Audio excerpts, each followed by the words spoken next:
بسم اللہ الرحمن الرحیم۔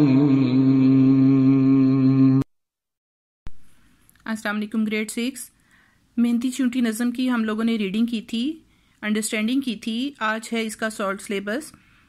اس کے ہم نے کرنے ہیں الفاظ معنی اور مرکزی خیال۔ دیکھیں، بھولی بھالی، معصوم، کتارے لائنیں، قلہ اناج، نرالی انوکھی، اکتانا تانگانا۔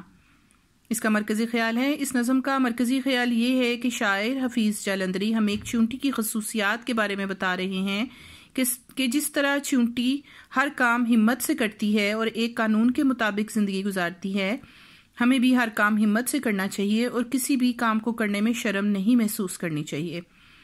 اب دیکھیں، آپ کو اس نظم سے یہ سبق حاصل ہوا کہ کوئی بھی کام جو سا ہے اسے اگر ہم محنت سے کریں تو ہم اس کو پورا کر سکتے ہیں۔ اس کی مثال آپ کو چیونٹی سے ملتی ہے۔ چیونٹی ایک چھوٹا سا ننھا منا سا کیڑا ہے جو کہ کبھی بھی ہمت نہیں ہارتی۔ آپ نے اکثر دیکھا ہوگا کہ وہ زمین پر ایک لائن، ایک قطار کی صورت میں چلتی ہیں، دیوار پر ہوں تو وہاں بھی ایک قطار کی صورت میں چلتی ہیں، اور وہ بڑی سے بڑا اگر انہیں اناج کا دانہ ملتا ہے تو وہ اس کو گھسیٹتی ہوئی اپنے بل تک لے جاتی ہیں تاکہ وہ آرام سے اس کو کھا سکیں۔ ہمیں بھی ہمیشہ ہمت اور لگن سے کام کرنا چاہیے اور کسی بھی کام کو کرتے ہوئے گھبرانا نہیں چاہیے۔ آپ نے بیٹا ان الفاظ معنی اور مرکزی خیال کو اچھی طرح یاد کرنا ہے۔ اوکے، اللہ حافظ۔